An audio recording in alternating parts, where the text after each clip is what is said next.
Okay, ladies and gentlemen, I think we should get started.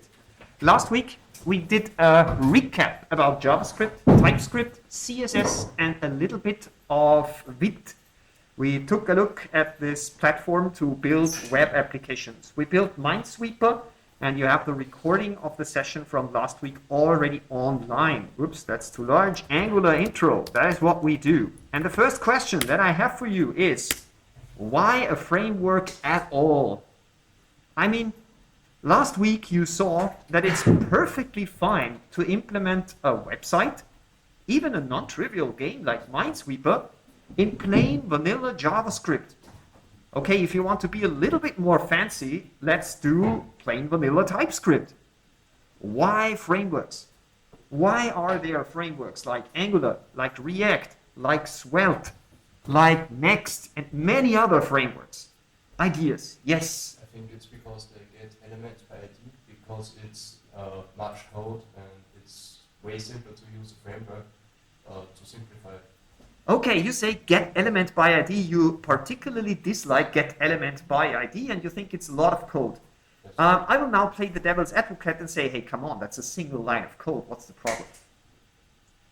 I mean, a single line of code. If you do a data binding in a framework, in React, for instance, you also have a single line of code for that. Is that really a problem? Yeah.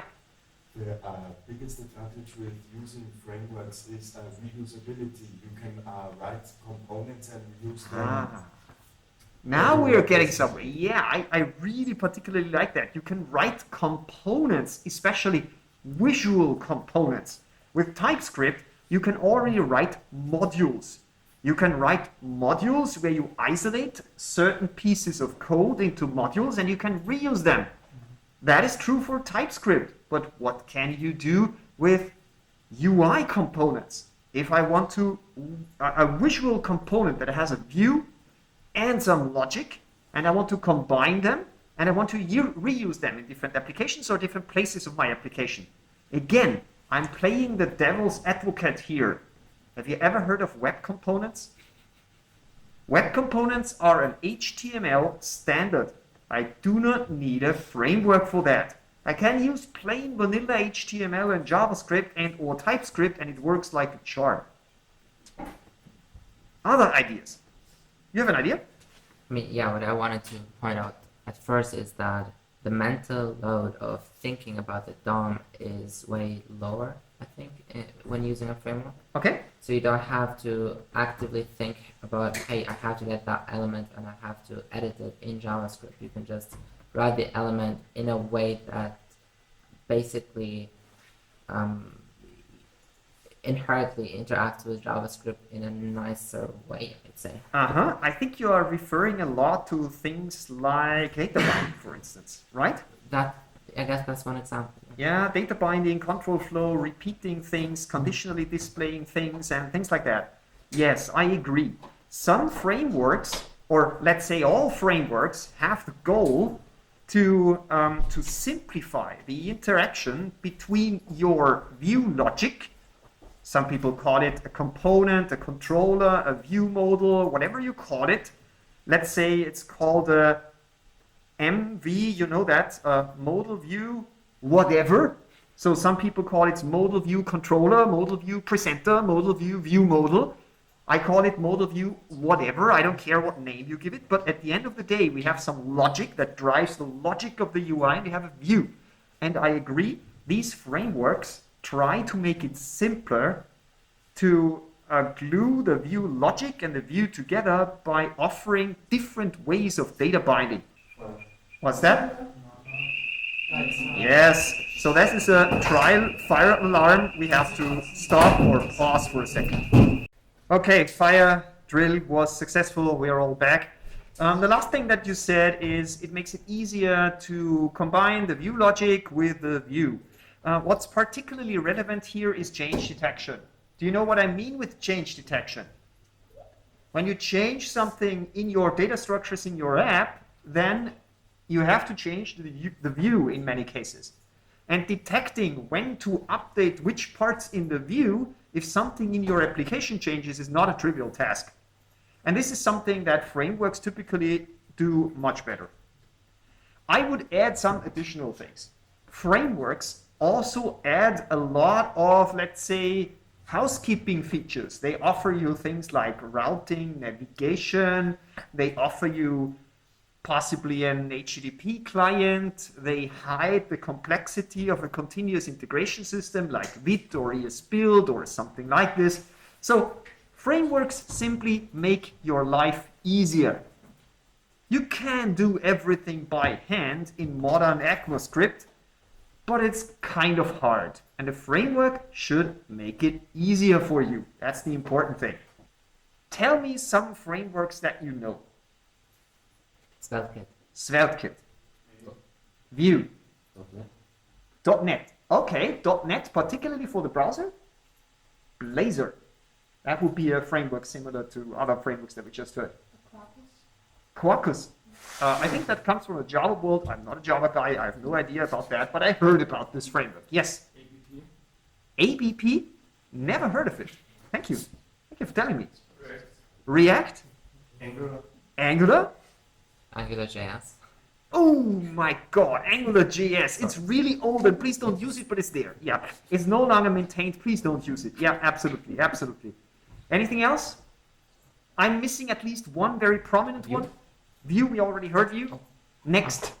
Have you ever heard about Next? How would you find out which frameworks might be relevant? How widely used they are? Do you have some sources where you go to find out, is, for instance, Vue a framework that's gaining popularity or losing popularity? Where would you look that up? One typical place to look it up is the state of JavaScript. Do you know this website? If not, take notes. It will be very interesting, not relevant for the exam, but state of JS. Here it is. It's a yearly survey where tens of thousands of developers answer. Obviously, there is no 2024 edition yet, but there is 2023 edition. And if we take a look, then we can take a look at, for instance, libraries. And if we take a look here, we can here find front-end frameworks. And if I scroll down a little bit, you can take a look at the results here, where you see usage, how much is it used, awareness, how much know people about it, interest, do they find it interesting, and so on and so on. And here you see some of the most important frameworks. We mentioned React, we mentioned Vue. Let's take a look at usage, for instance. Vue, we mentioned Angular, we mentioned, we didn't mention Preact, but we mentioned React, and it's very similar. Svelte, nobody mentioned Alpine, nobody mentioned Lit, nobody mentioned Solid, nobody mentioned Quick, as you can see here, but all these things are rather at the lower side here, Stencil. And nobody mentioned HTMX. HTMX is a super interesting framework. I would love to cover it with you in class, but unfortunately we don't have the time. So if you would like to do a lightning talk about HTMX, I would love to see that. It's really interesting. It's not a single page app framework like Angular or React, but it's super interesting if you want to write HTML-based applications. Now in this school, we are going to focus on Angular. And as you can see, the usage is slightly declining. If you take a look in the last years, if we take a look at awareness, then you see that Angular is at the very, very top. Everybody knows about Angular. If you take a look at the interest, Angular here, then you see that the interest in Angular was dropping continuously.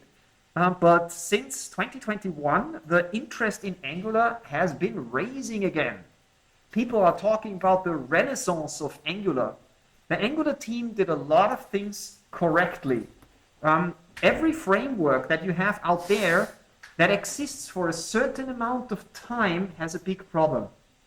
When it gets older, it has a lot of history. It has to remain backward compatible. And therefore, it cannot be as agile and modern as some of the newcomers. But the newcomers are going to become old too, and then they are becoming slower. Understand what I mean? And the Angular team really made, at least if you ask me and a lot of other experts, they made a lot of correct decisions. And in the last 1, 2, 3 years, Angular really innovated while at the same time staying backward compatible. For you here in school, backward compatibility is not that important because you built a homework or a final year project and that's it. You will probably never look at it again. But imagine that you start a company. Imagine that you take your own money. You pay employees to build a web UI for your great business idea. Would you like it to be outdated after a year or two? Probably not. If you spend your own money, you want this thing to live for 5 years, 10 years, 15 years because you want to make money out of it.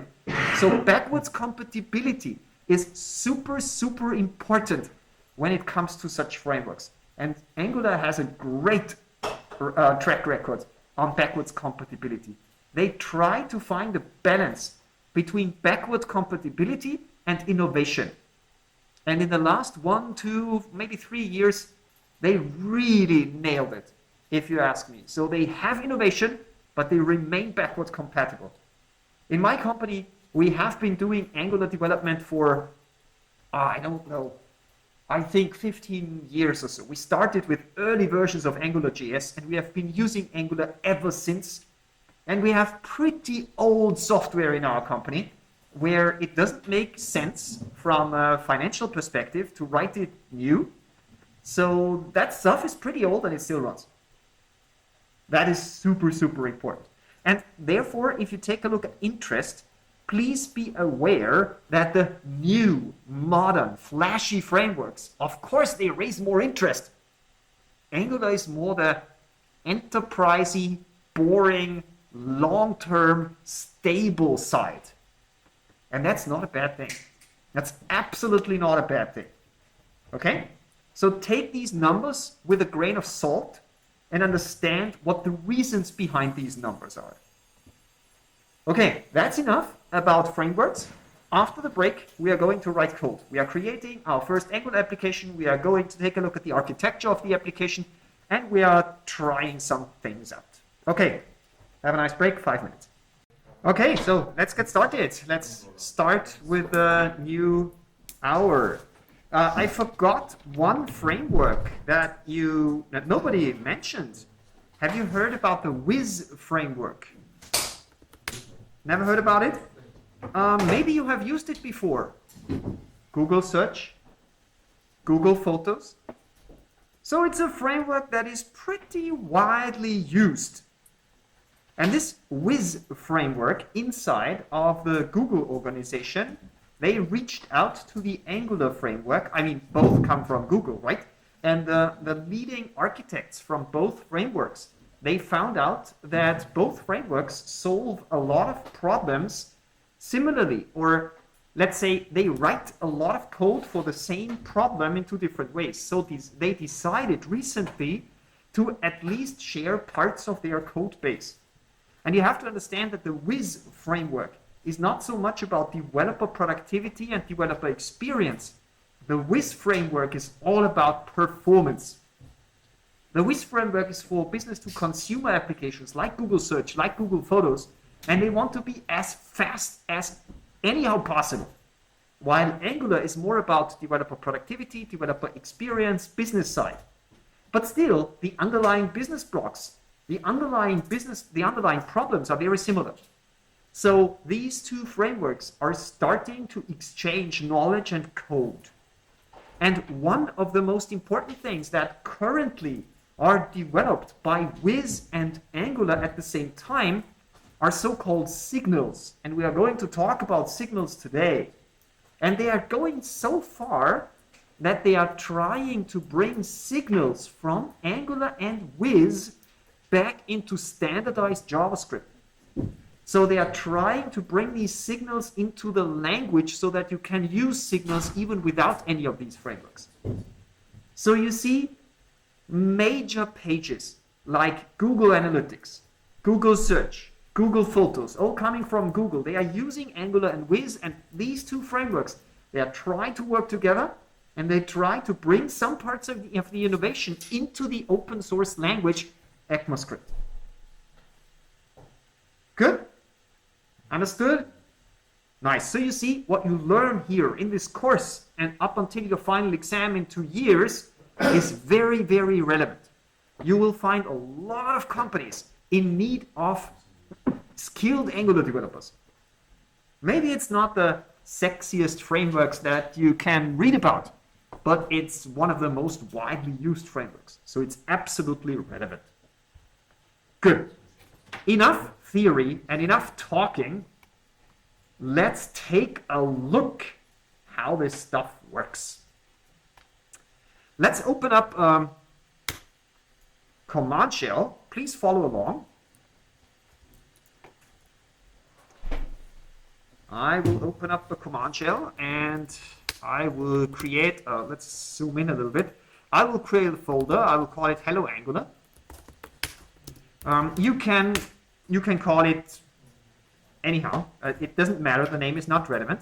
And then we need to create a new Angular application. Now, creating a new Angular application like we did last week by creating a new npm init project and then adding packages is way too complicated. It's really super tedious to do that. So what we are going to use, we're going to use a package. I told you already that we have to npm install globally the Angular CLI, command line interface package. If you haven't done so, please do so that we can be sure that you have the latest version of the Angular CLI installed on your machine. I did it before, but I did it again, so just that you see how to install it. Then you have a command which is called ng, and you can say ng-help, and that will give you an introduction what you can do with the Angular CLI. You can, for instance, create a new project. You will see it here. See? You can run the project, you can build a project, you can add certain plugins to the project.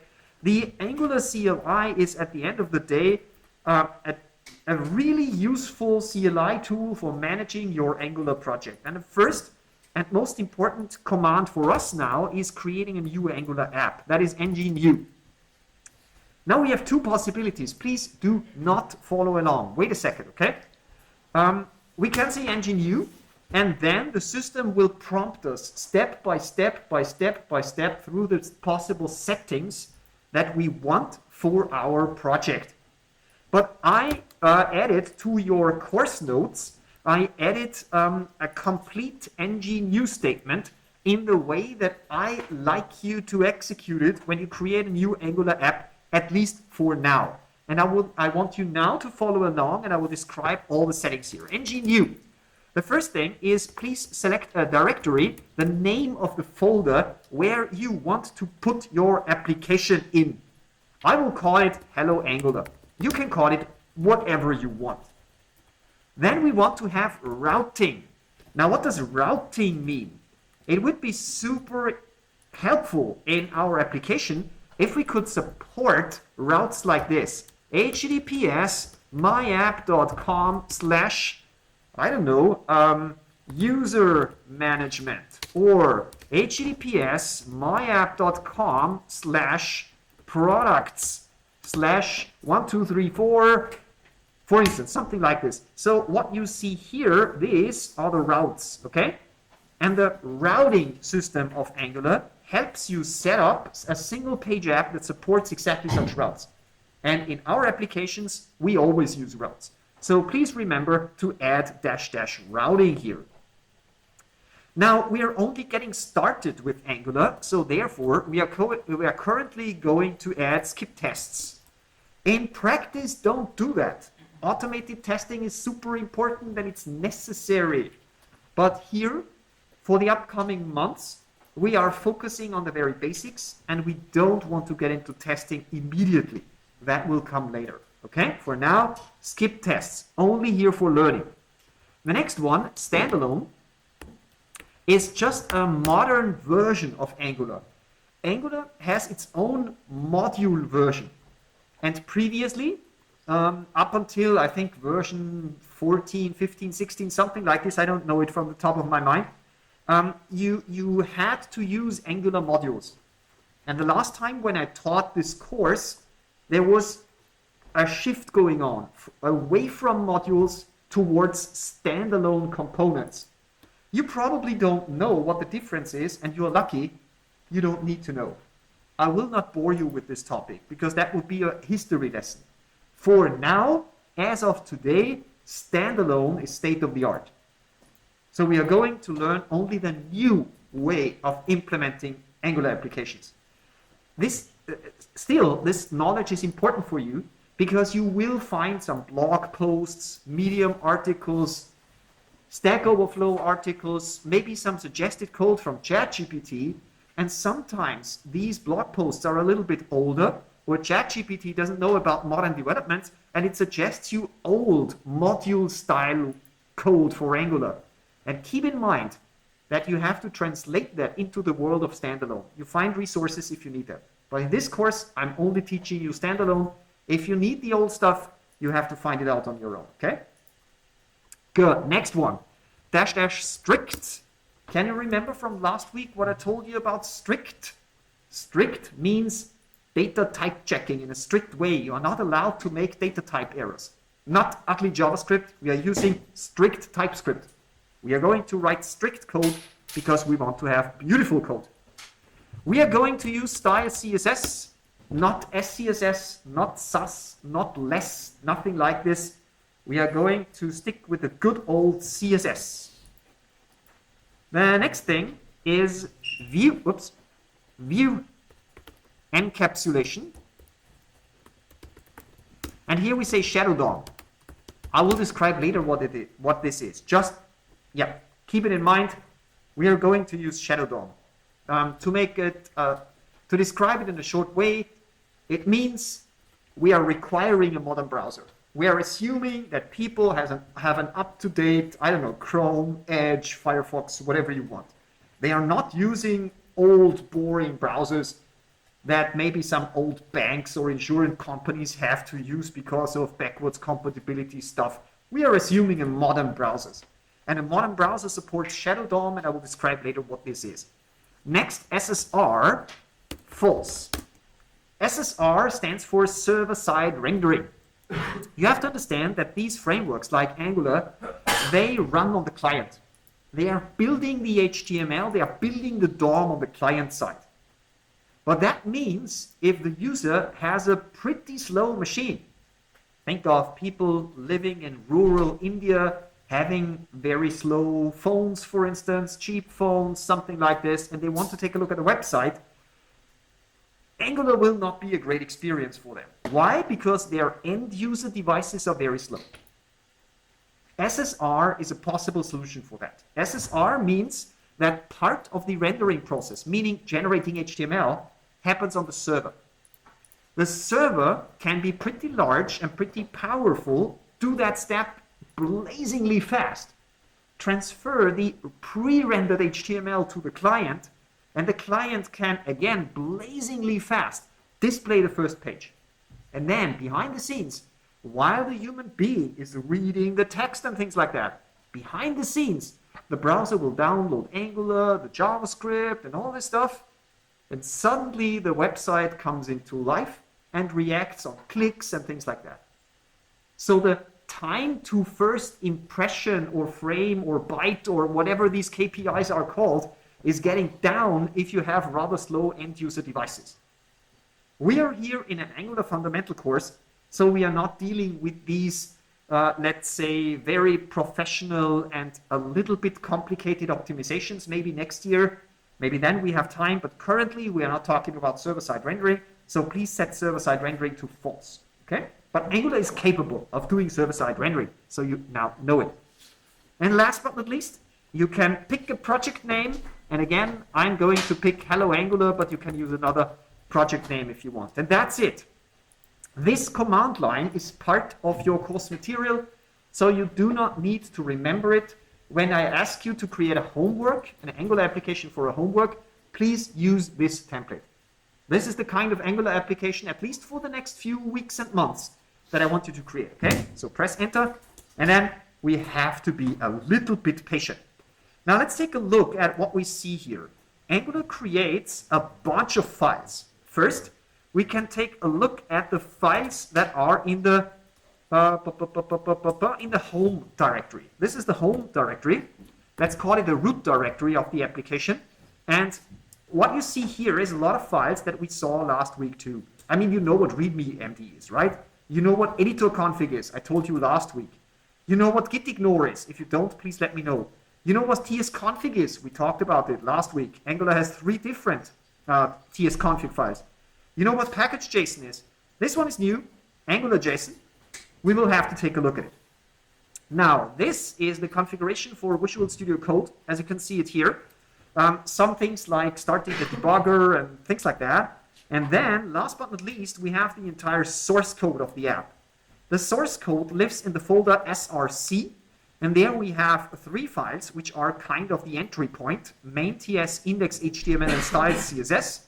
And then we have the app here. Please understand that an Angular application can consist of a combination of multiple libraries plus an app. An Angular application can consist of multiple apps. For the next upcoming weeks and months, we are focusing on simple Angular apps with a single application without libraries, not a lot of executables or things like that. Keep it simple at the beginning. Let's see what we are going to do in the upcoming year. Okay? And that's it. If you have a little bit of extra time, then you are going to see that you should have a green or whatever check here, packages installed successfully. I hope that was the case for you all. Okay? Good. Let's go into the folder that you created. And here you see the structure of the application. And this is the important one, node modules. You know what node modules is. We discussed it last time.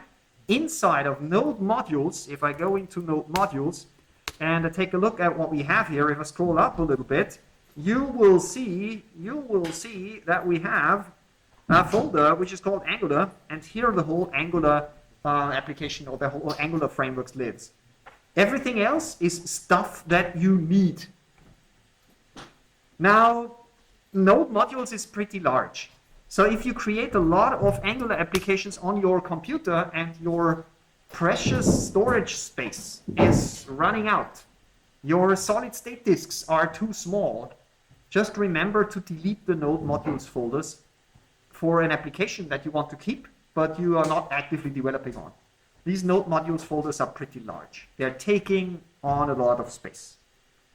Good, please open the Angular application, and I will be your tour guide through this application. I will show you how this application looks like and how you navigate it and how you use it.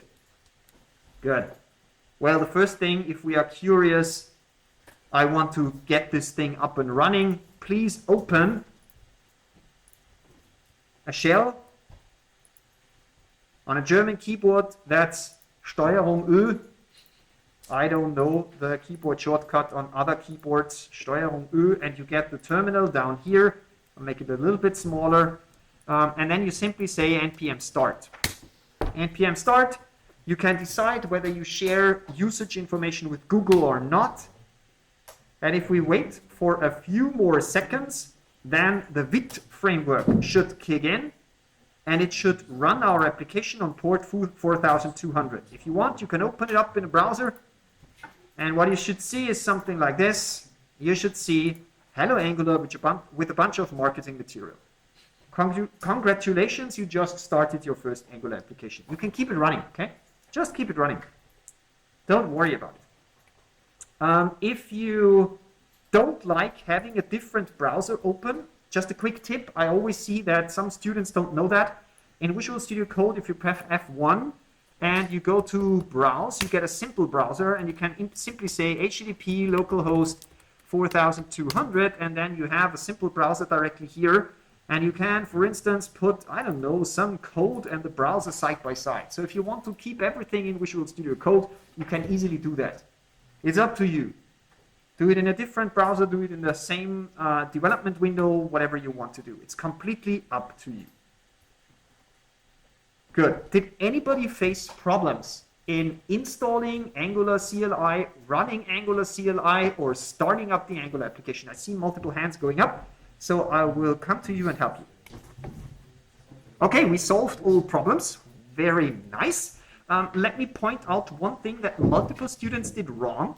It's super, super, super important that in Visual Studio Code, you open the folder where the package.json file is in.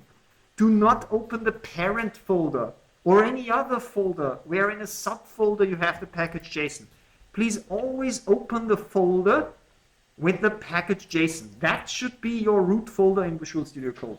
If you don't do that, you're going to run into troubles. Good? Good. Now let's take a look at the different configuration files so we understand a little bit what we do. First, README contains some auto-generated stuff we don't need. You can drop this file. We don't need it for now. Package.json. In package.json, you have a bunch of dependencies. Now, these dependencies mainly consist of the Angular framework. You have things like common and compiler and platform browser and router and things like that. We simply stick with them. The only thing that I want to point out is this number. We are working here with the brand new super hot version 18. So we are always in this course, we are always using the latest version. When Angular 19 comes out, we are going to use Angular 19. We're not going to deal with the old stuff. Angular 18 is what we use.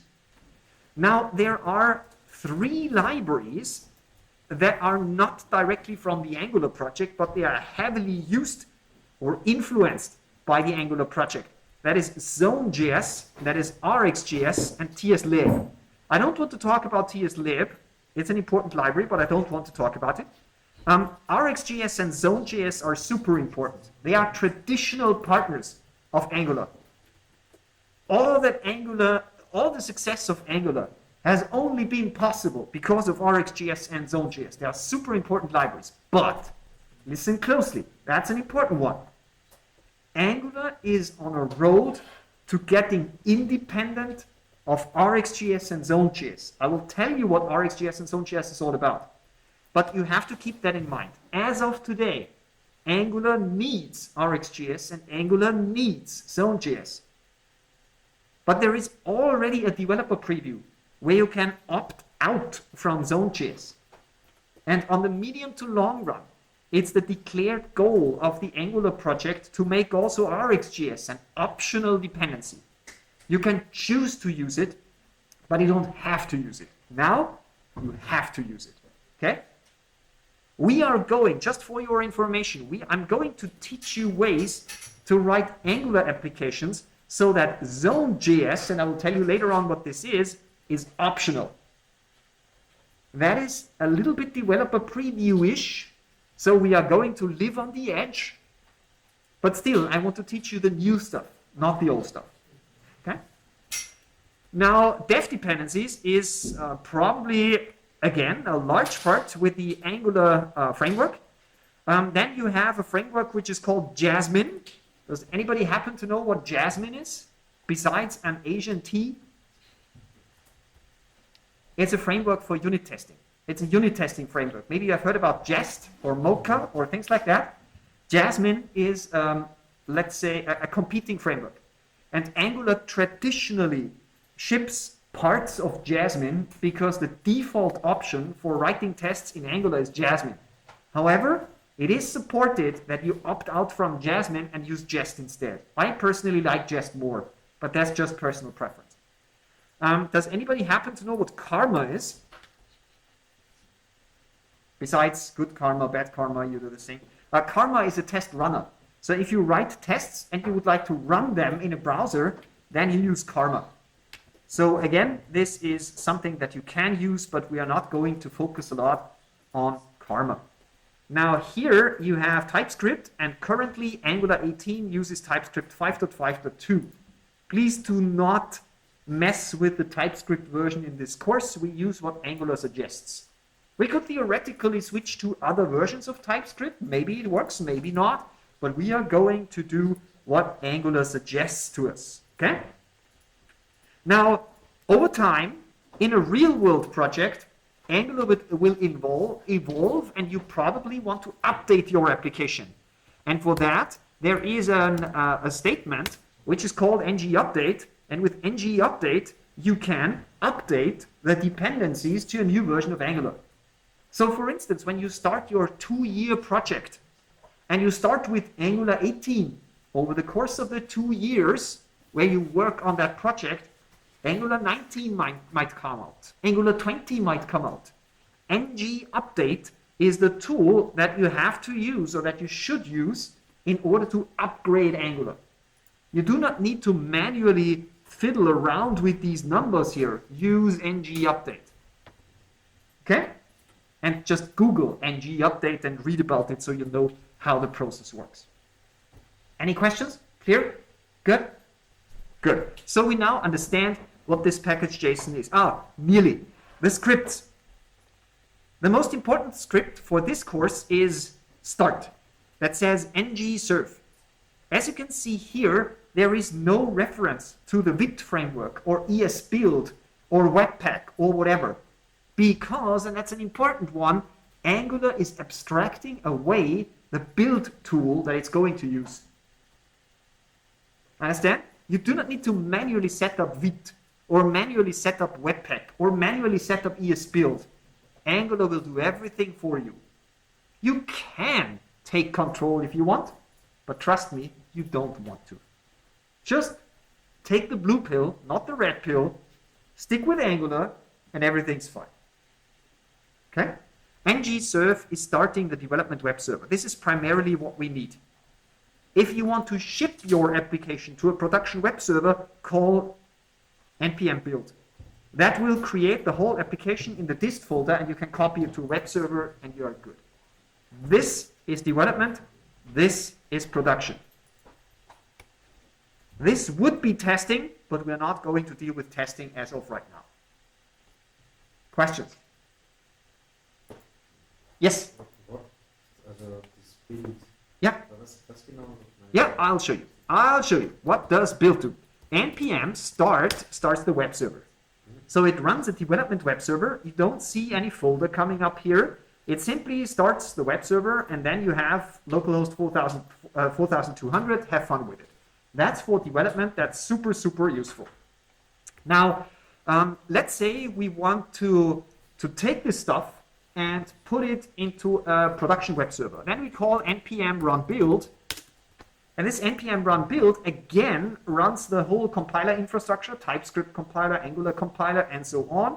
But the big difference compared to npm start is that now a dist folder will appear here on the left-hand side. See it? And here you have in the browser folder, here you have the files that you can take and copy into a development or production web server and put it on the cloud, for instance. Understand what I mean? Ja. Let me show you. Let me show you. Let me show you. You do not need to follow along, okay? Are you familiar with Docker? Yes? Are you familiar with Nginx? Nginx, some people call it like this, some people call it like that. Tomato, tomato, if you ask me. I will show you. Nginx is one of the widest spread web servers that are out there. It's in its core, it's open source, but there are commercial variants of Nginx too. Nginx is really, really, really powerful. And what we can, for instance, do is we can create a Docker image with our Angular application and run it in a Docker container, for instance, right? So what can we do? We can say we start from load latest. That's the first one. We call it the build stuff. The build. What do? We copy the entire application. Let's use the work directory, /app. I will describe what this does. Then we say npm run, npm install. Okay, that's the first one. Then we run the build statement, and that should be good. Let's do it like that.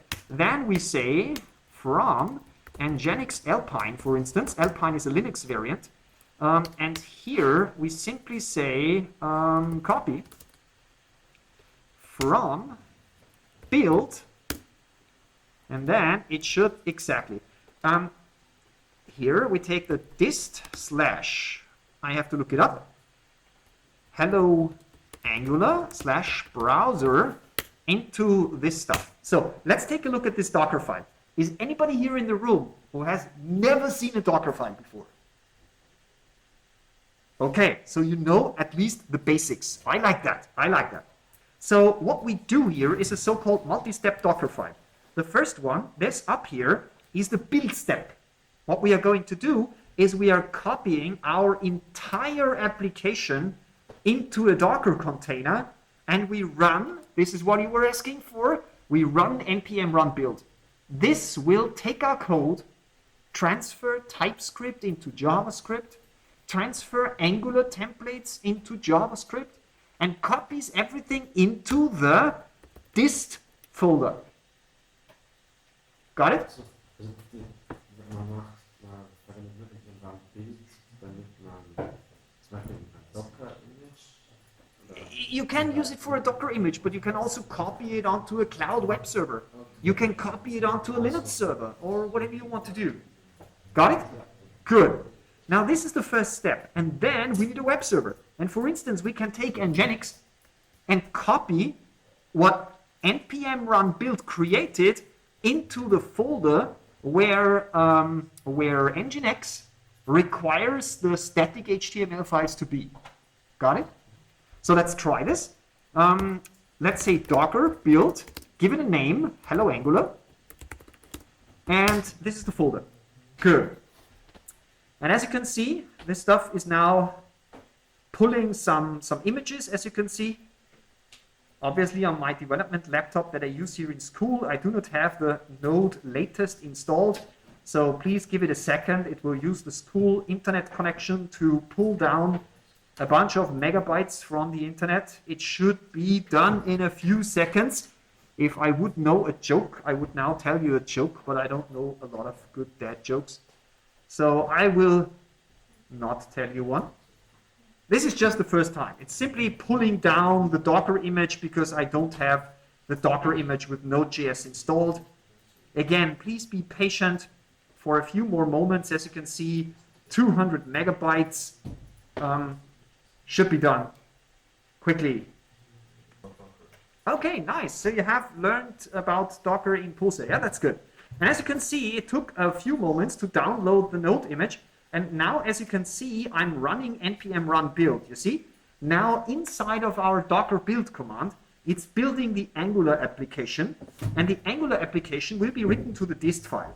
And then it simply copies everything into the Docker container, and I can show you that the next run, if I simply repeat this, is way faster.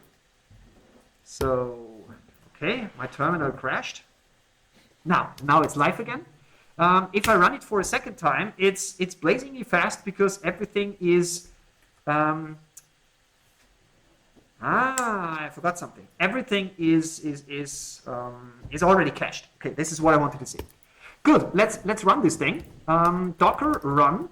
Let's do a detached container. That is a background container.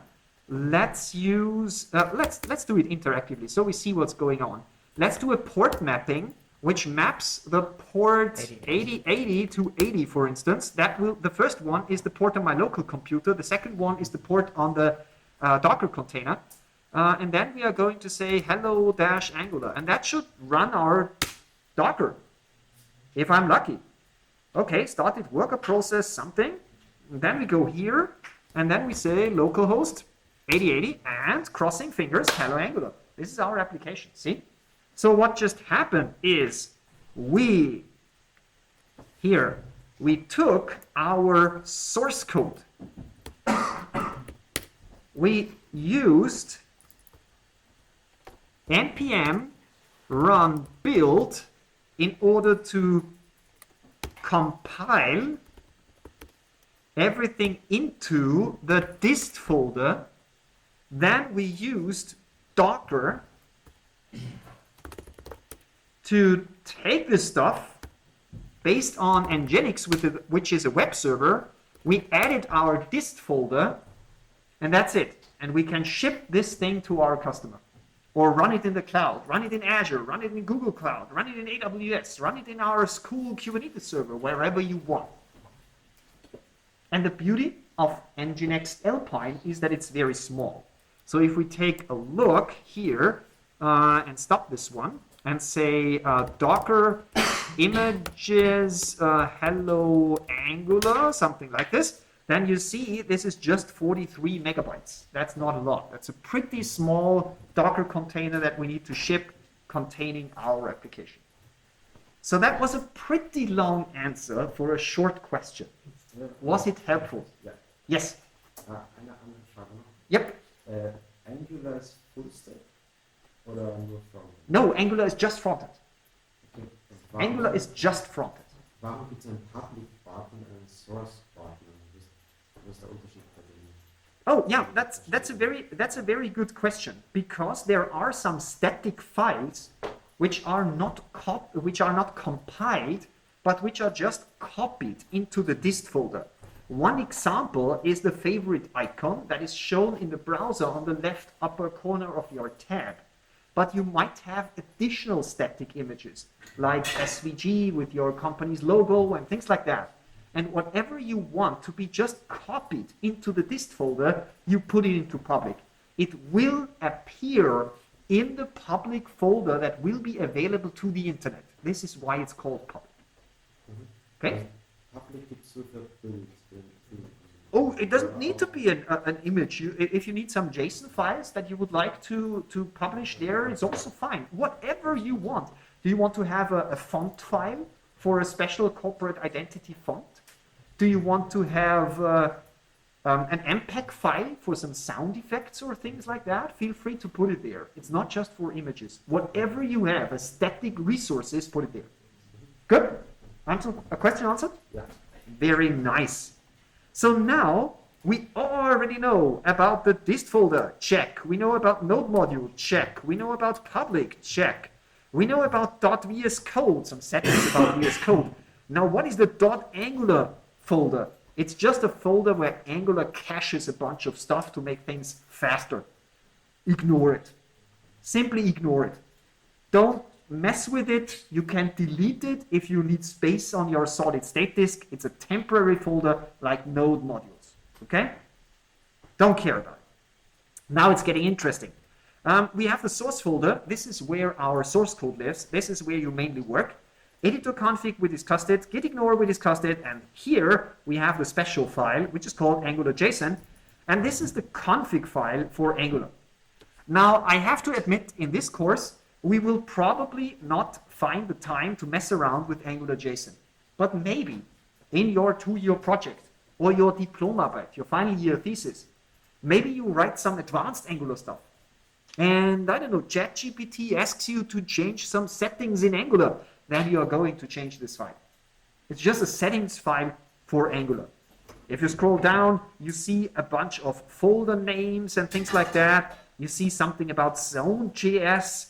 You see some information about some size limits of generated whatever files, just settings. For this course, for the upcoming weeks and months, you do not need to change anything in Angular.json if I don't explicitly tell you to do so. Just ignore it. It's good. Angular maintains it automatically. It's advanced stuff. Good. Let's close it up. Dockerfile, we just created it, and everything else should be pretty okay. Well, the tsconfig is worth mentioning. There is tsconfig with base settings. And I ask you to not mess around with them. The Angular guys thought about the correct TypeScript settings for Angular applications. Please use them as they are. Do not change them if I don't tell you explicitly to do so. These are the base settings. And then there are special settings that extend the base settings. You see? And the first, this one, is for the, as the name suggests, app. And the second one, this one, is for the tests. So the tsconfig spec.json is for running tests.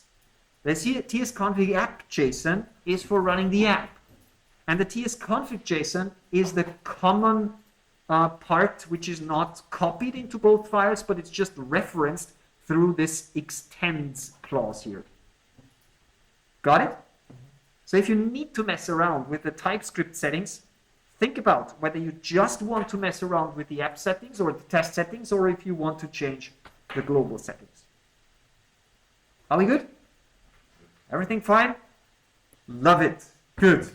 So now you know your way around in this folder. Now let's take a look at the source folder. Now in the source folder, you have three major files here: index.html, main.ts, and styles.css. If you go to index.html, it's really boring. It's mainly just the head part of the website, and inside the body, you simply have app root. That's it. I mean, if you want to change the fav icon for specific settings for iPhone or whatever, you can change the index.html file. It's just here, change it if you want. But leave everything else down there just as it is. Please note that the index.html file does not reference any JavaScript or TypeScript file. That is handled by Angular. It's just mainly the head part that you change here. Okay? So that is the global index.html.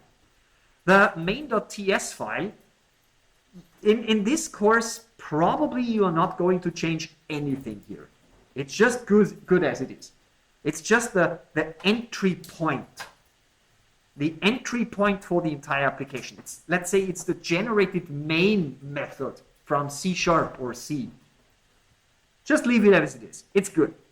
And styles.css is a CSS file which applies to all the different Angular components.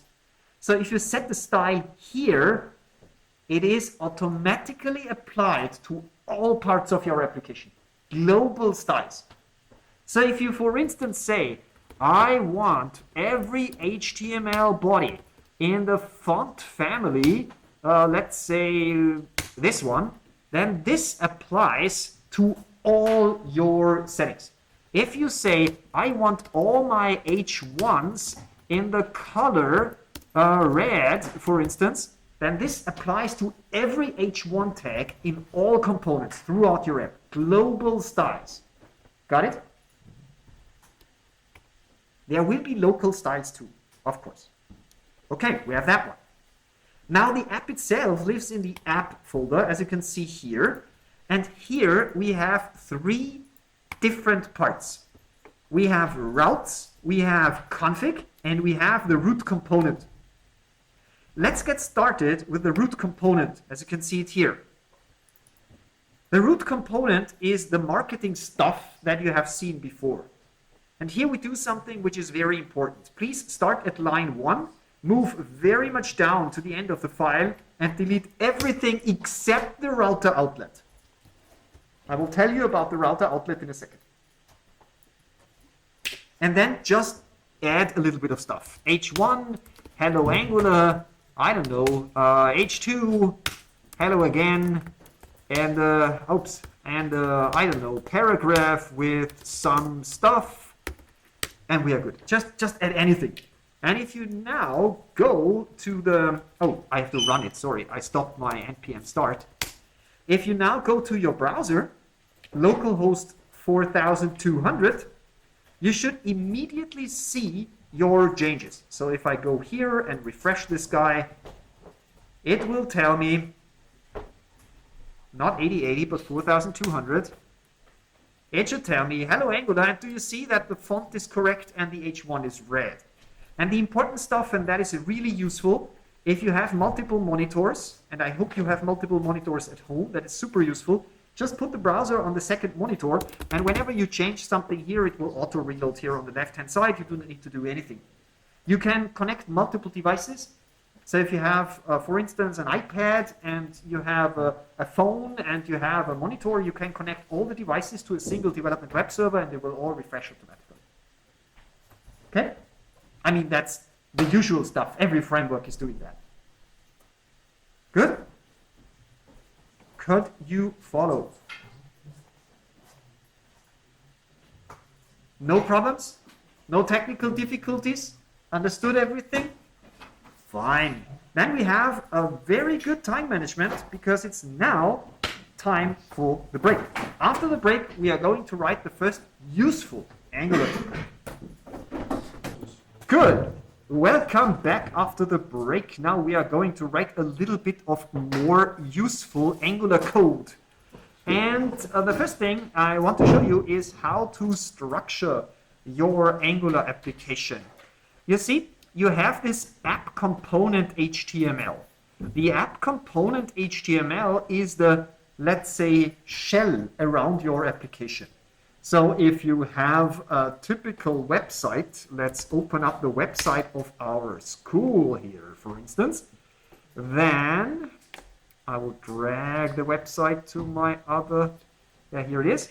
Remember how the website of our school looks like. You have this navigation bar up here, and maybe if I scroll down, down, down, you have this footer down here.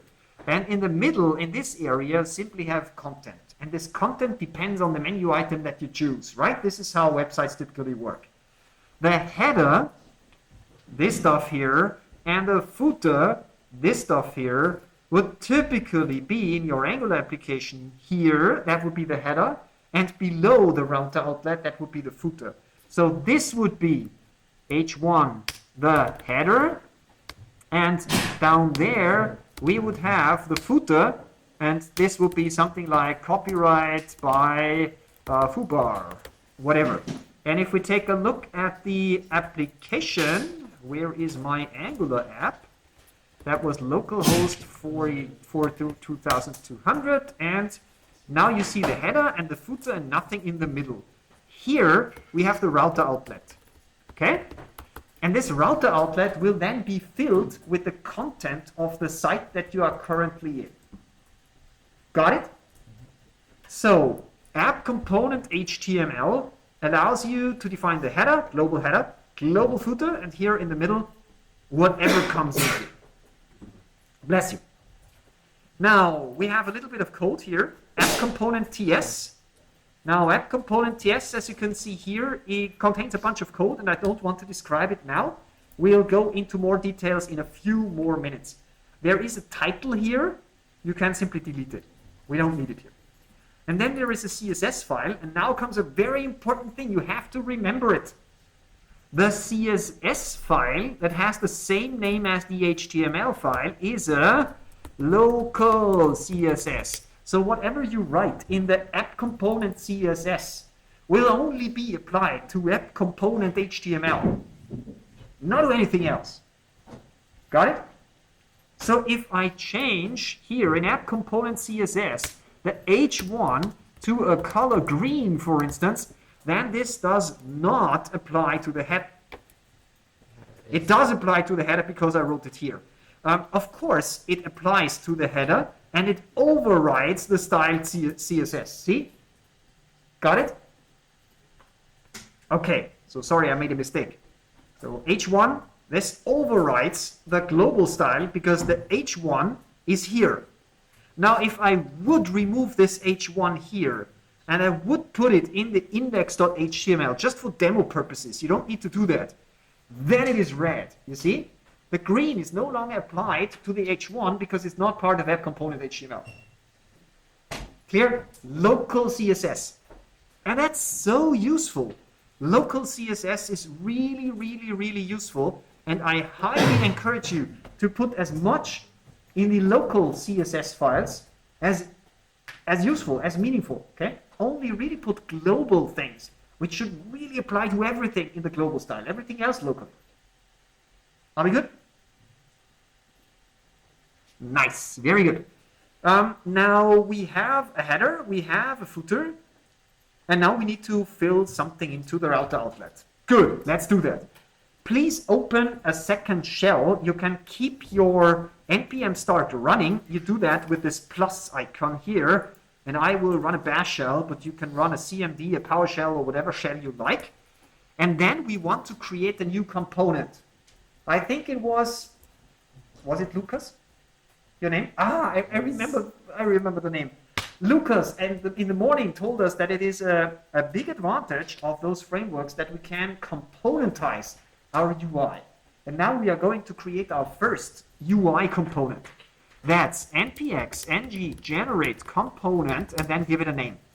Let's say greeting. Please do not call it greeting component because the word component will be added automatically. So if you call it greeting component, you will end up with a greeting component. Okay? So greeting. What you will get is a new folder. See, below app, you get a folder greeting. And in this greeting, you again have a local CSS file, an HTML file, and a TS file. Now we can define the routes. Here, routes. Here we have the routes.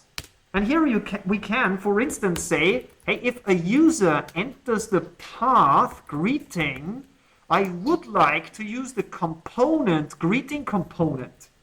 You need to add an import statement. And this line here is really simple. This line will allow you to simply add /greeting and boom, greeting works. Now we have the header part. It comes from app component HTML. The footer part, it comes from app component HTML. And here is the router outlet. And the router outlet is filled from the route that we have up there. Got it? Again, here, path, here, app component HTML. We defined the path greeting and we reference the greeting component. And this path will be rendered in the router outlet. So the greeting component will be put below the header and above the footer. There were questions?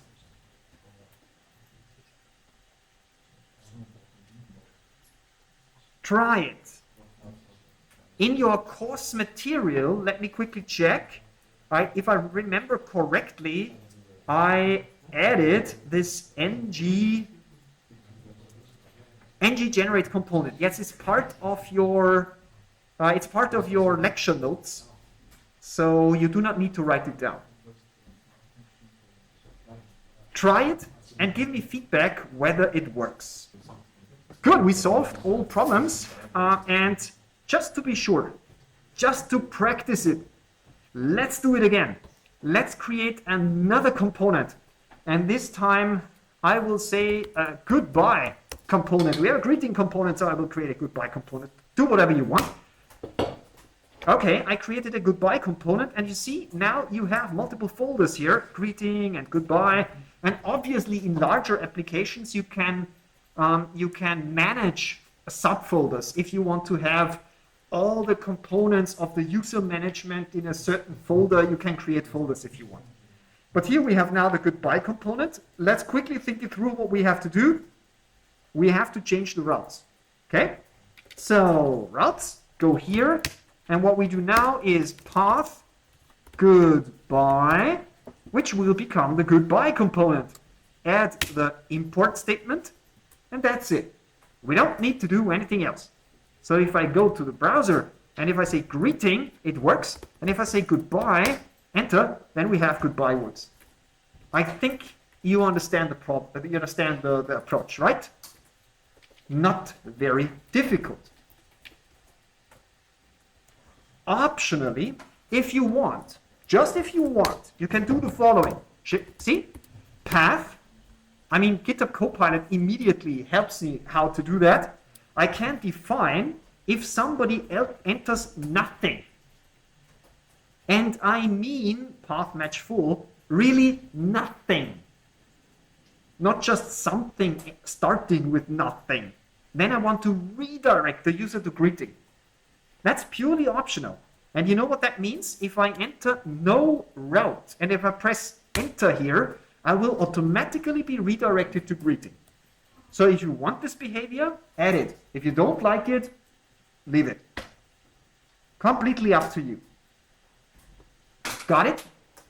Are we good? Nice. Very well. Now let's add a menu. Let's add a very, very simple menu by going to app component HTML. and here we are just adding a div, and in this div we are going to add an href, and I'm going to refer to greeting.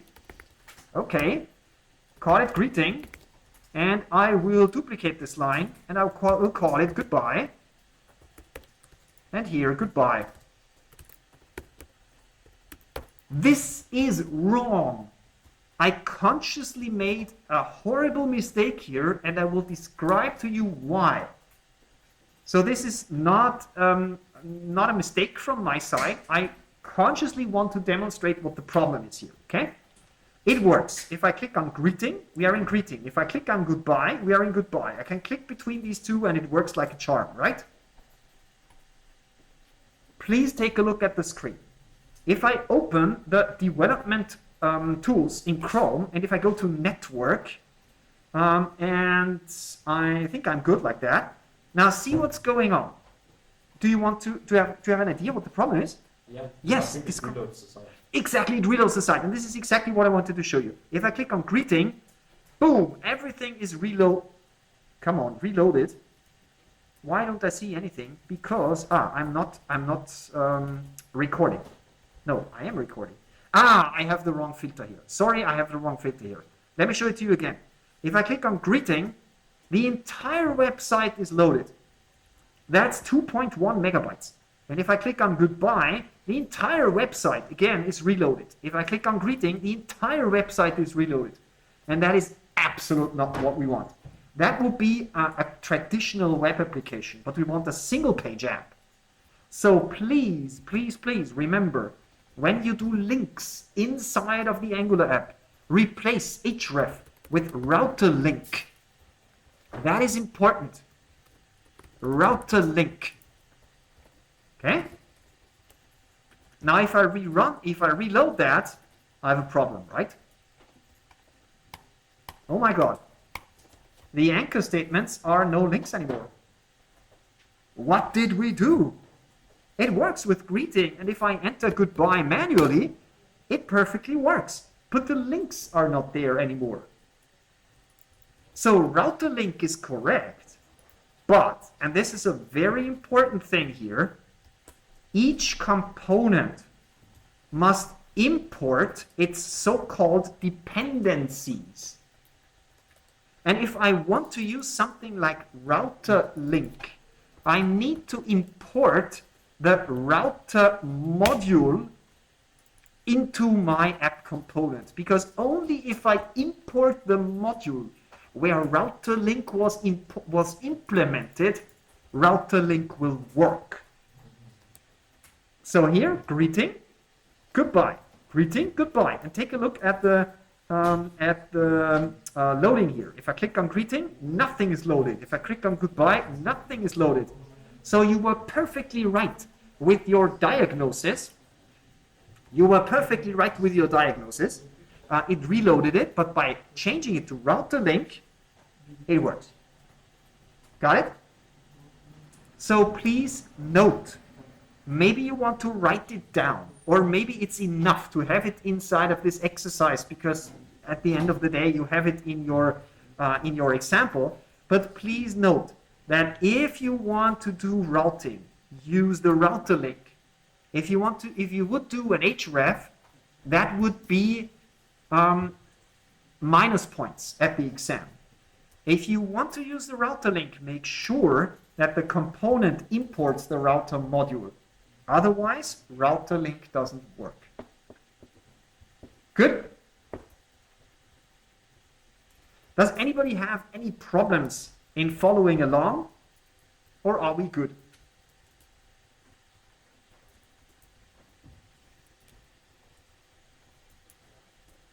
So I don't hear any complaints. What I'm going to do is I'm going to say we want to have the anchor not first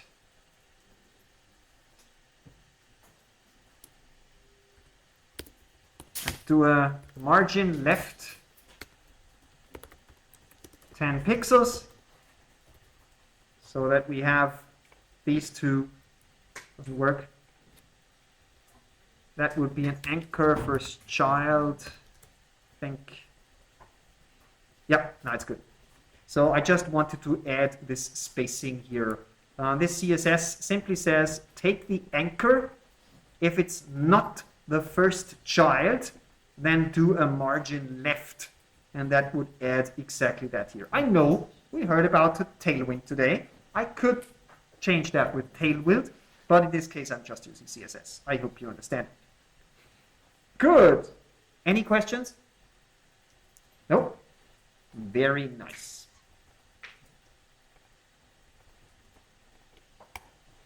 Now we covered routing, and now you know a very important reason why Angular is a little bit easier to use than implementing an application in a, let's say, plain vanilla style. You could implement something like this with plain vanilla JavaScript, but it would be a lot more work. This is really easy. It's not complicated. Everything is bundled together.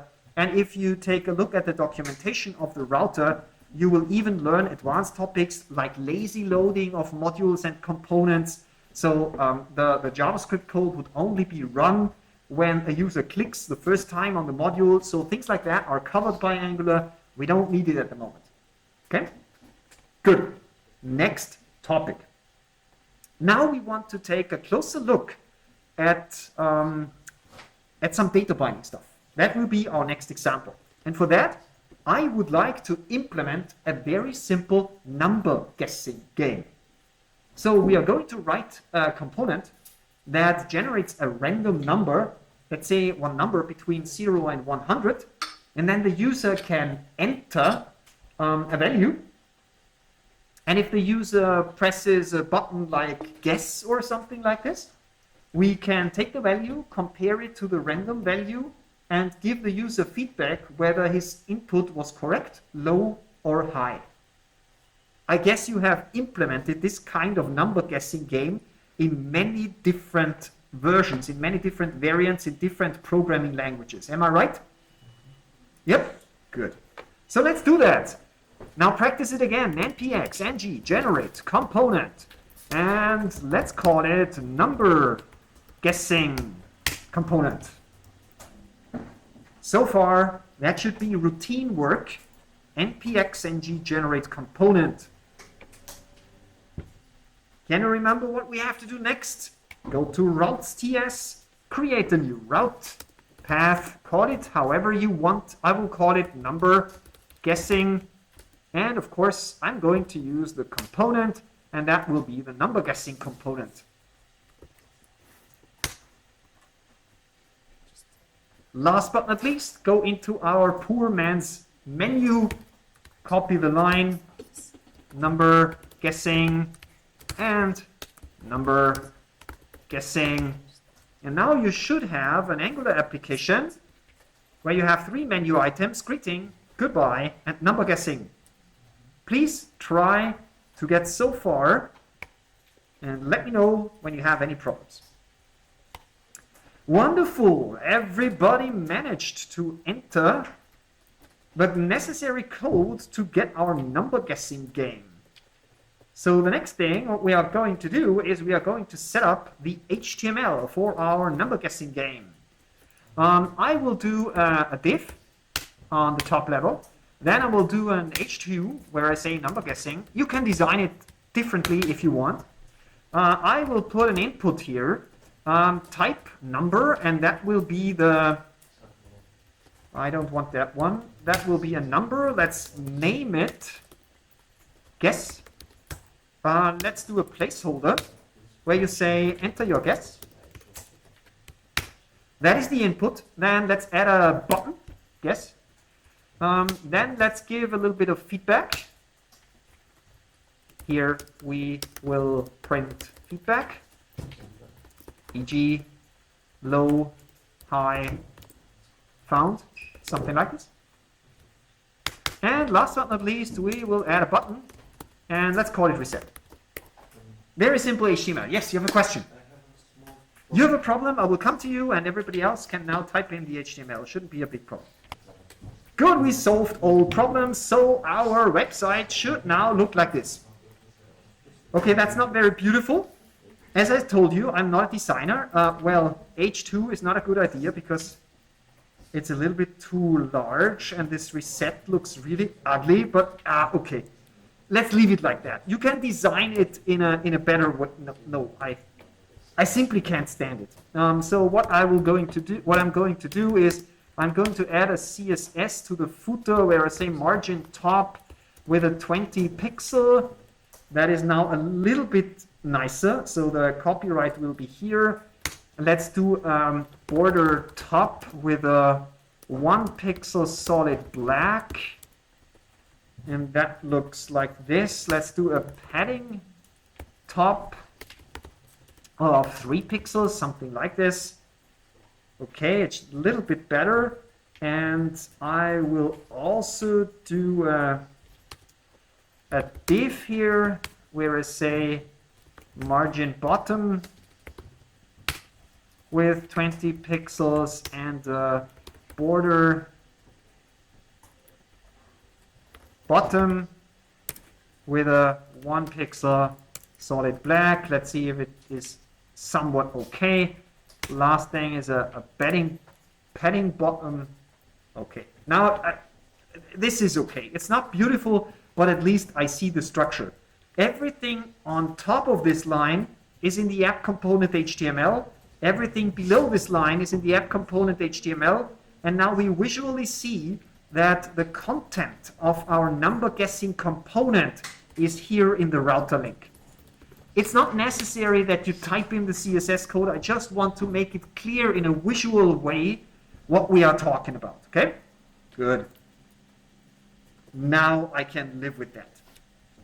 Now we need to somehow implement our small little game. This is what we need. So let's go into the TypeScript thingy here and talk about the generated TypeScript code. Now here you see a component. What the selector is that you see here, we will talk about this not today, but in upcoming lessons. I told you that we are using standalone. I think that's pretty obvious. It's the thing that I told you at the beginning. Now, please note that you have a reference to the template file, which is the HTML file, and the style file, which is the CSS file, in the decorator here at the beginning of the class. This is just a reference to the other 2 files. Theoretically, you could also say, I don't want to have a separate file with the template, but you could say, I'm going to write inline HTML directly in TypeScript. So I could write something like blah, blah, blah. You know what I mean. So in this case, you would only have a TypeScript file without an HTML file. For very small components, this is sometimes done. But if you have a component with a little bit more HTML, please do not mix TypeScript and HTML. But if you have a component that just has 2 or 3 lines of HTML, feel free to do that. No problem. You can choose on your own. You're old enough to make decisions like that. Good. Nice. So let's do a little bit of typing here. Let's create a member, call it random number. And it should be a number, something like this. Let's do a method. Let's call it generate random number. And in generate random number, we're simply going to, no, let's return it, okay? Let's say number, and let's return the math.floor, and let's say numbers between 1 and 100. Sounds good? Let's say generate random number, something like this. Maybe make it static and call this the number guessing component. Number guessing component. Very simple. Okay? When we new up the number guessing component, we simply generate a random number between 1 and including 100, and we are good. Okay? Clear? Awesome. Now we would like to cheat a little bit and print the number that we created on the screen. I know that it doesn't make sense for our game to print the result on the screen. It's just to experiment with Angular a little bit. Okay? So let's do the following. Let's say a div where we say number to guess. And now comes the important part. Double curly braces. And then we simply take the random number that we have in our TypeScript file. And if we take a look at the website, then we have something very strange. This is what I did. I showed you that I can write an inline template and I forgot to add the URL again. So it took this literally and thought this is HTML. I'm super sorry. Now it should be better, and see, 64, very good. If I click on goodbye and number guessing, it's now 33. If I click on greeting and number guessing, it's now 23. So that is the first thing that I would like you to remember. This one. This is an interpolation. You can write any expression here that you like. Please note that this is not just a variable. Now IntelliSense should also work. Yeah, very good. This is not just a variable. You can write any expression here. You could say something like number colon plus. And then the result would be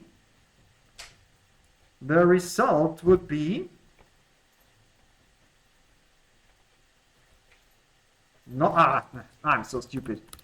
ToString.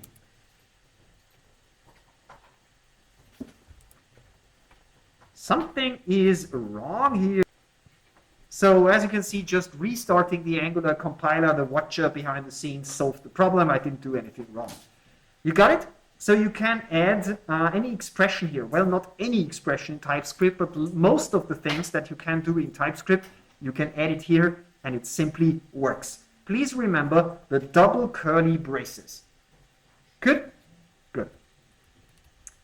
Now let's remove this one because we don't want to show the result, but we can immediately go here and say for the feedback, we will simply put a variable in our component. So we can say we have a feedback, which is a string, and at the beginning we set it to nothing.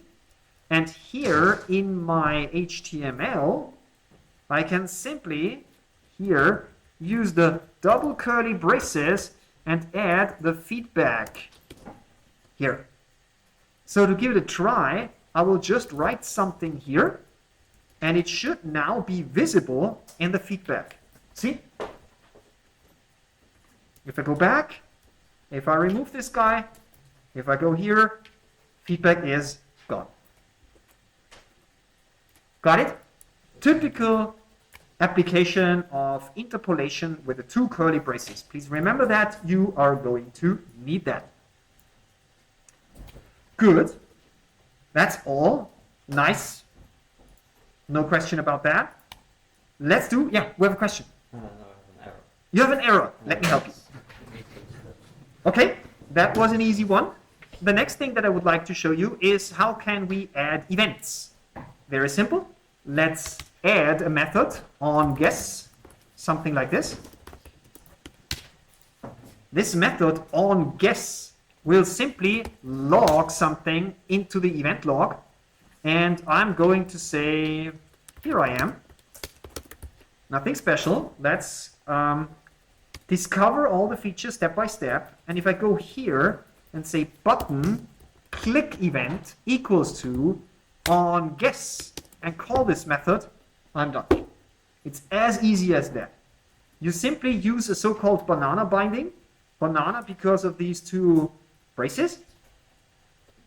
And the banana binding is essentially a click handler. And this will call our method. I can prove to you that this really works. If I go here, if I press guess, I get here I am. This is exactly what I expect. Please try to recap that. Very good question. I didn't mention it explicitly. I'm sorry about that. Very, very good question. It's in the notes of your course. I highly recommend you to install this package. This is not just an extension, it's a package of multiple extensions.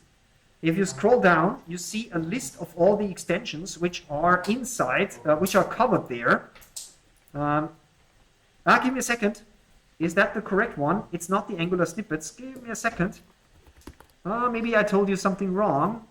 I want you to have Angular Essentials. This is what I meant. I'm sorry. This is what I meant. Angular Essentials. Install the Angular Essentials from John Papa with version 18. And here you see a list of all the extensions which are part of this extension pack. And one important extension that is part of this pack is the Angular Language Service. And the Angular Language Service will give you the IntelliSense, so you do not need to remember all the names of your variables inside of your components. Got it?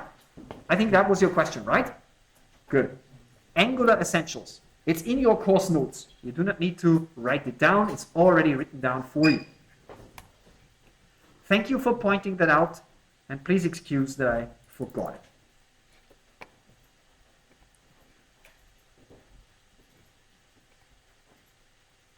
Good?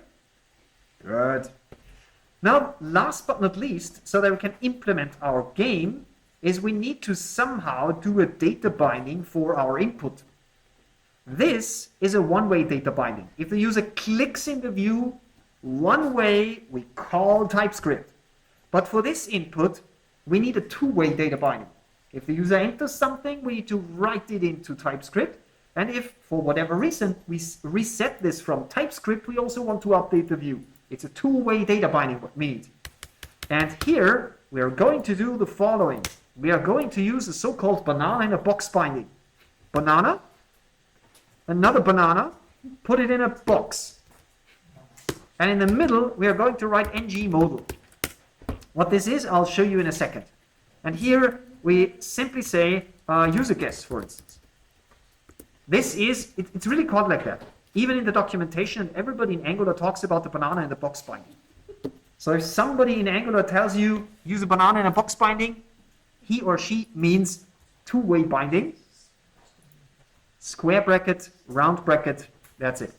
Now we get a mistake. ng modal is not known because in order to get ng modal, we need to import the forms module.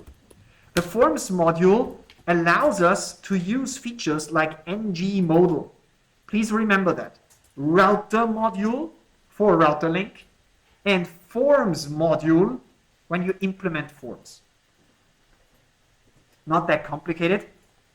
These are two things that you have to remember, and you have to be able to add these things during the first exam. So let's use the user guess here. And the user guess, yeah, it's good. Let's start with 0. Okay? User guess number 0, and now the error should go away. And just to find out whether this works, I'm going to print the user guess whenever the user clicks on guess. Give me a second, okay? If I go here, and I go to number guessing, and I enter, I don't know, 42, and I press guess, and you see the data binding works wonderful. See? Question? Is it possible to not initialize the variable because the place No. No. If you give it the type number, you must initialize the variable. If you use the type number or undefined, then you can leave out here the initialization. But if you say number, then TypeScript forces you to give it a value. It doesn't work otherwise. That's a result of the strict option that we used when creating the project. And that's the way we write code here. Is it possible to initialize it from the HTML? No. It's not possible to initialize it from the HTML. Well, I can't think of tricks how you can do it, but you should do it. Okay. Good. If you really dislike it, call it undefined. Something like this. And then, as you can see, you end up with an empty input box. Maybe this is what you want, right? But then you have to handle in the guess method, what if the user didn't enter anything? Then see, here you see, here I am undefined.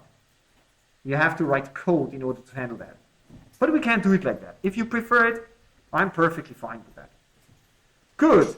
Now, what is the business logic of onGuess? Well, pretty simple. GitHub Copilot can nearly fill it out for us. If not this.userGuess, I have to help it that it should give feedback. Please enter a number. Then continue with else. If user guess equal random number, congratulations, you guessed the number correctly. If it's lower, the number is higher. If it's anything else, the number is lower. Let me quickly test it and then I'll leave it on the screen. Guess, please enter a number. 50, guess, the number is lower. 25, number is higher. 37, number is higher. 42, number is higher. 44, number is higher. 46, number is higher. 48, number is higher. 49, congratulations, you got the number. Okay, so this is the code. Try to enter it and test the game, and after the break, let's do break until 11. So spend a few more minutes typing in this code, and then we'll do a quick break and we will continue at 11, okay? Wonderful. Before the break, we added the whole guessing logic. The only thing that is left is now the reset button. I will write the code for you, but you have to tell me what I have to do. What do I have to do in order to implement the reset button? Come on. Yeah. Implement the one-way event to the script. Okay, a banana binding. Okay, with a click. And how do you want to call the method? Reset. Reset. Good. Oops. Reset. Now I get an error. We have to create the method. Exactly. We go to the TypeScript. We call it reset. And what are we going to do in the reset? Well, GitHub Copilot does everything for us. We simply say type. Tab and everything is okay. But please note, I told you already, during the exam you don't have GitHub Copilot. Okay? So you need to be able to write that by hand. But for now, in order to progress, it should work. Let's try it again. 50, okay, number is lower, and if I press reset, I can start from scratch. Looks good. You have a comment or question? Yes. So newer versions of intelligent products JetBrains products have a local AI installed. Will we have that? I don't know. I am not familiar with IntelliJ products. If it is installed out of the box, it should be in there. Okay. If not, not. If you are not sure, please take time, go into one of the EDV, Seele, log in and simply try it. Okay? Good. Very nice. Any questions so far? Yes, question. Ich würde ganz gerne wissen, wie das, warum man HTML die Variablen von TypeScript Can you repeat the question? I didn't understand it. Okay, wonderful. You're asking so many questions. How does that work? How does that work? I will describe it in a second, but let's add one final feature here. It would be useful if, as a user, I see on the screen all the previous guesses that I made, so that I don't need to remember the numbers that I already tried, right? Let's add this feature. Let's add this feature, and I will simply call it guesses, and that will be a number array which starts with an empty array. Of course, in the reset button down here, we also need to reset the guesses to an empty array. Whenever the user makes a guess, then we have to update the array. So what I'm going to do is I'm going to say else, make a curly brace here, make a curly brace here. If I have a valid guess, then I will simply say this.guesses push this.userGuess. So in TypeScript, that shouldn't be a big challenge. We have our guesses array. When the user guesses something, we are pushing the value to the end of the array. And in the reset button, we are resetting the guesses into an array. Is that meaningful? Yeah? Clear for everybody? Let me make it very obvious by drawing a little bit. Here we have the array. Here we push the guess into the array. And here we reset the array when the user presses the reset button. Yes, question? What's the shortcut for the sexy formatting? For the what? Sexy formatting. For the sexy formatting, Shift-Alt-F or right mouse click format document. Good. Now we need to somehow bring these guesses into the UI. Well, that is surprisingly simple. I am going to add an H3 here, your guesses, something like this, and then I'm going to use something which is completely new for you, Angular control flow statement.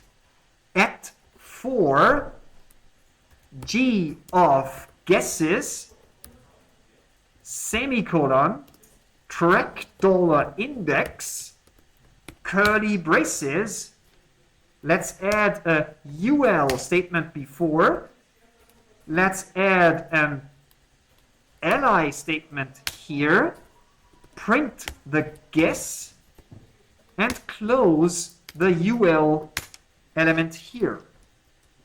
And if I didn't mess up, let me quickly test whether I did something wrong. You see, your guess is 50, lower, 25, 25, 30. Do you get the idea? That's all we need. And the good news for you is Angular supports a mishmash from TypeScript-ish looking control flow statements.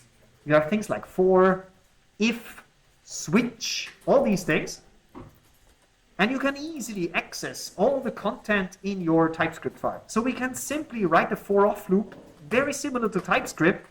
The only special thing is the tracking here. And today I don't want to go into details about tracking, just trust me.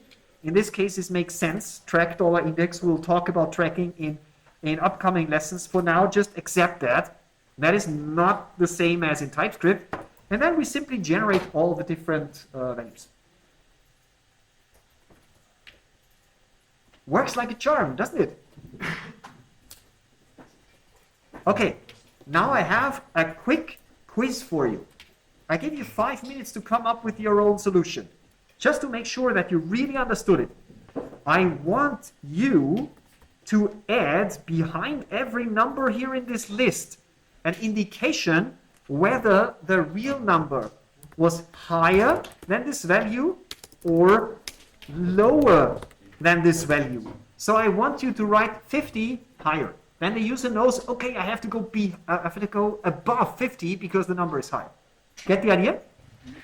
This is your task. I give you 5 minutes. Let's see who can solve this quiz. Congratulations! You all found solutions. I saw different solutions. Let me quickly show you what I have seen. If I go to TypeScript, one thing that I saw is that people changed this one to a string. And here, you didn't just push the user guess, but you pushed a string. You could say this.userGuess, and then you could push, for instance, something like this.userGuess is greater than this.random number, and then add some string. Something like this. That would be possible, for instance, if I say 50, okay, if I say 75, okay, if I say, I don't know, 90, okay, if I say 100, it cannot be higher. It cannot be higher. Do you really think? No. The number is lower. There is a mistake, but you get the idea. You get the idea. The second thing, the thing that I would even prefer to that is to change the data type from a number to a structured object. You could say guess, and which is a number, and you could say higher or lower, and make that a Boolean or a string. You get the idea? So both versions are perfectly fine. You can do it however you like. Last thing that I would like to show you, and then we spend the rest of the hour to describe how this stuff really works. Do you see in our application, we currently already see your guesses, but the user didn't guess anything yet. Understand the problem? There are two possibilities to get rid of that. Let's go into the HTML. What we can do after the @for, we can use an @empty statement and simply write li, no guesses yet. @empty is an addition to the for statement. And if you take a look at the application, at the beginning it says no guesses. If I guess something, then the comment no guesses yet disappears and we get this first result. Isn't that beautiful? That's really, really, really useful. The other option, if you don't like that, you could use an @if statement. You could say if guesses.length equals greater than 0, use a curly brace and put the curly brace closing down here. So now you have a conditional display of the entire part here. So the heading also disappears. You see? No, your guesses. And if you add something, then the entire stuff appears. I zoom in so you see the code. This is the @if statement. This is the @empty statement. What do you think? Isn't this a piece of art? I mean, this is really, really nice. And this is brand new. This is really brand new. This had its debut in Angular 17 and is now publicly available in Angular 18. So if you would have been in my class 2 years ago, it would have been way more complicated. This is much easier to read, much easier to write. I think Angular really made a big step into the right direction if you take a look at that. Do you have any questions related to this, these, how is it called? I'm sorry, it's already late. Control flow statements. Yes, you have a question. Can you just show the code in the case, please? The code with what? In the case. Do you mean in TypeScript or what do you mean? The code in TypeScript. This one? Yes. Yep. Okay. Now, where can you find more information about all these things? You simply go to the main documentation site, which is angular.dev. In angular.dev, you choose the correct version, which in our case is version 18. And on the top level, you can say templates. You see that one. And here you have control flow. And in control flow, you have an entire article about if, about for, about switch. This is a very important page. And I can guarantee to you, when you have your exam, I will give you that page. So during the exam, even if you don't have internet access, you will get this page from the documentation. So you do not need to learn that by heart. But here you can read all the nifty details if you are interested. And by the way, here you can read about binding. Here you can read about event listeners. That's the banana binding. You can read about two-way bindings. That's the banana box binding. I think you get the idea. Good. There is a lot more to talk about data binding. But today, I would like to spend the last minutes that we have discussing how this works.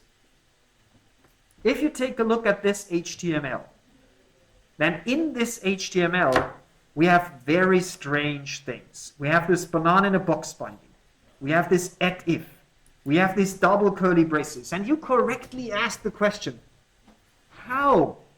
I mean, we all know that the Chrome browser has no idea about bananas which are in a box. The Chrome browser has no idea about what the @if statement does. So how does Angular really work? And now I tell you a secret. what you see here isn't HTML. It's just called HTML. It smells like HTML. It looks a little bit like HTML, but it isn't HTML. It's a template syntax. It's just a text file. And the Angular compiler will turn the HTML template file into JavaScript. You heard it correctly. Your entire application consists of just a few lines of HTML code. That's the only HTML code which your application contains. Everything else what you see here is converted by Angular into JavaScript. So it translates this HTML into JavaScript, and therefore the Angular compiler understands what the banana box binding is. It understands what the double curly braces is. But please don't have the impression that we are using HTML here.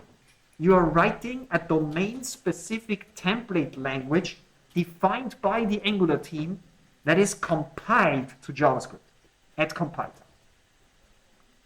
The HTML might look completely different. That is done by the Angular compiler. Understood?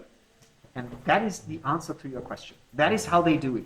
They wrote their own compiler, translating all the stuff into arbitrary JavaScript code, and the JavaScript code will, at runtime, create the DOM.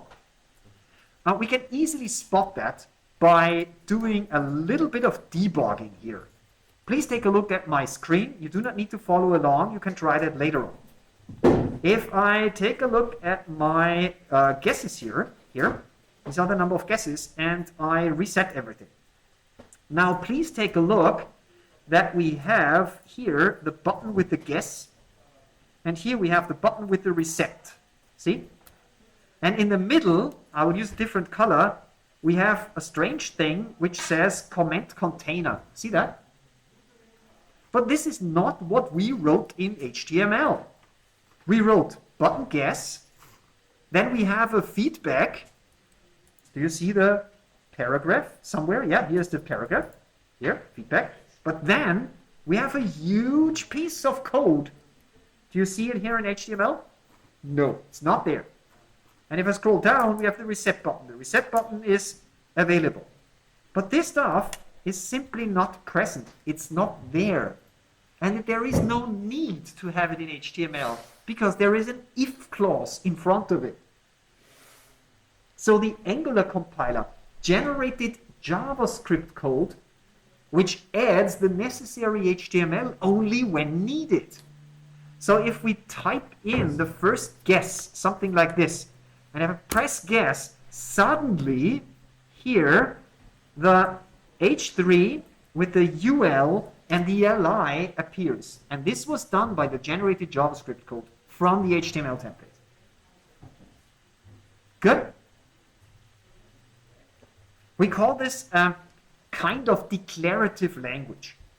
So, no, it's not forget what I said. Let's not discuss this. Sorry. I don't want to talk about it. Understood? This is how it works. So at compile time, all the stuff is translated into JavaScript. But still, how does that work? I mean, we can accept that this is translated into JavaScript. But we have a really severe problem here. If we type in 50 and press the guess button, then we come into TypeScript. TypeScript will, here for instance, change the content of a variable in JavaScript. How? How can the browser recognize that something changed in TypeScript and that it has to update the UI? Yep. Because the files in the UI have the hexadecimal name of the entire project. No, that is not what I meant. I know what you mean. No, that is not what I meant. Let's try it again. Here, reset. Okay. So let's think about. Here we are. Let's think about if we enter 50 here and I press guess. No, that is not what I wanted. Sorry. Roll back. If I simply press guess, I don't enter anything. Then in TypeScript, we enter the onGuess method. We enter this here, and we change the variable this.feedback. Okay? This.feedback. Now, in HTML, here, we have the feedback.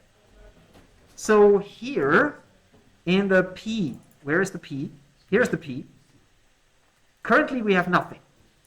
But because we changed the variable in TypeScript, magically, the content of the variable in TypeScript must be inserted exactly here. How?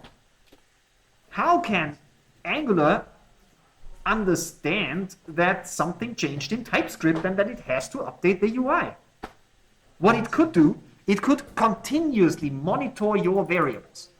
There could be an endless loop in the background, continuously looking at your feedback variable and say, did it change, did it change, did it change, did it change, did it change, and when it changed, it changed, so I have to update the UI. Do you think it works like that? No, that would be way too inefficient. So how can it work? I mean, my guess is that when it recognizes that a variable is used in Yep. HTML Yeah, and a variable is set at some point in the application, Yep. it converts it to a kind of signal or a kind of listen. no, it doesn't. It doesn't. No, it doesn't. It's a plain JavaScript variable, and it is not converted to a signal or whatever. So no, this is not the case. Maybe the class is converted to hex and it checks it. Nope. Nope. Nope. You know what the magic sauce is? The magic sauce is zone. We are in the zone. This is really how it's called. We are in the zone here. In the zone means that we are using this project Zone.js. This one, Zone.js. This is the project that we are using. Implements zones for JavaScript. What the heck are zones? Zone.js is monkey patching all the events of the browser and informs Angular when something changes. So Zone.js listens to mouse moves, mouse clicks, keyboard strokes, network communication, timers, whatever could possibly update the UI is monitored by Zone.js. It listens to everything what's going on in the browser. And whenever Zone.js detects that something happened that might require a UI update, it informs Angular and says, please do the data binding. So when I press guess here, that's a button click. That's an event. The event will be monitored by Zone.js. Zone.js will tell Angular, hey, something happened. Maybe you have to update the UI. And then Angular is really going through all your data binding expression and verifies whether it has changed. It remembers the old value, compares the new value. If something has changed, it renders the UI. Click. Zone.js detects user has clicked. Angular says old value, paragraph is empty. New value, please enter a number. I have to change the DOM. And this is what the system does. Automatically. Yeah. Does it go through all the data bindings or just data bindings in the method? That's a very difficult question, and I do not want to talk about it because it would take us hours to discuss the details. To make a long story short, it's no longer relevant. You know why? Remember what I told you at the beginning of this lesson. We want to become zoneless. What we do here is old style Angular. This is not Angular as of September 2024.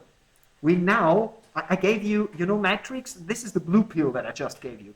But we want to change that because you know what Zone.js is? It's not efficient. Whenever I move around with the mouse, whenever I press something, Zone.js is continuously doing a lot of stuff and that's not relevant. And Angular doesn't really know what changed. Imagine that you have a website with thousands of data bindings. And then Zone.js comes to Angular and says something might have changed. Angular has to check thousands of data bindings in order to update the screen.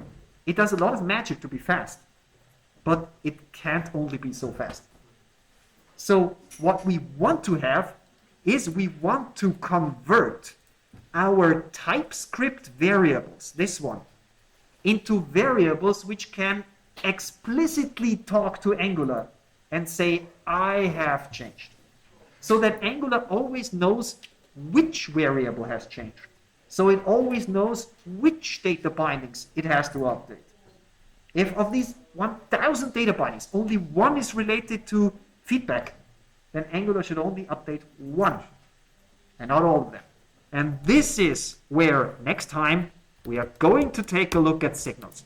Because this is what we want to do. We want to drop all these variables and convert them into signals, and then we do not need Zone.js anymore. And then our Angular code is faster than it has ever been. And that is modern Angular. This is where we are going to. With Angular 18, we are on the road to signal everything. Every data binding is done with signals. Question? Yes. In the future, is it part of their vision to basically compile these variables into signals, or do you always have to explicitly specify that it is a signal? Very good question. As long as JavaScript doesn't have signals built into the ECMAScript standard, you will have to write it explicitly.